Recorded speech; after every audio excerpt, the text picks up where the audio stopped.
बहुत समय पहले धर्मध्वज नाम के राजा थे जिनकी पत्नी माधवी थी। उनके घर एक पुत्री का जन्म हुआ जिसका नाम वृंदा रखा गया।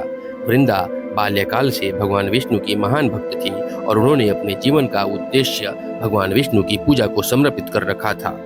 जब वृंदा विवाह योग्य हुई तो उसका विवाह असुरों के राजा जलंधर से हुआ। जलंधर एक पराक्रमी और बलशाली राजा था, लेकिन वृंदा के तप और भक्तिपूर्ण जीवन के कारण उसे अपार शक्ति प्राप्त हुई जिसे उसे कोई देवता पराजित नहीं कर पाता था। जलंधर की दुष्टता और अन्याय बढ़ता गया जिससे देवता परेशान हो गए। जलंधर की शक्ति का स्रोत पत्नी वृंदा की पवित्रता और भगवान विष्णु की भक्ति थी। देवताओं ने भगवान विष्णु से सहायता मांगी। भगवान विष्णु ने छल से जलंधर का वध करने का उपाय निकाला।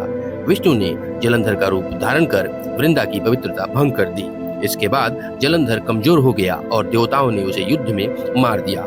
जब वृंदा को इस छल का पता चला तो वह बहुत दुखी हुई और भगवान विष्णु को उसने श्राप दिया कि वे पत्थर के बन जाएंगे। इस श्राप के परिणाम स्वरूप ही भगवान विष्णु शालिग्राम रूप में परिवर्तित हो गए। वृंदा की मृत्यु के बाद भगवान विष्णु ने उसकी महान भक्ति और तपस्या से प्रसन्न होकर उसे तुलसी के रूप में जन्म दिया और वरदान दिया, जब तक धरती रहेगी तब तक धरती पे तुलसी का पौधा रहेगा और जीवन काल तक धरती पे तुलसी की पूजा होती रहेगी। और तब से ही तुलसी माँ की पूजा की शुरुआत हुई।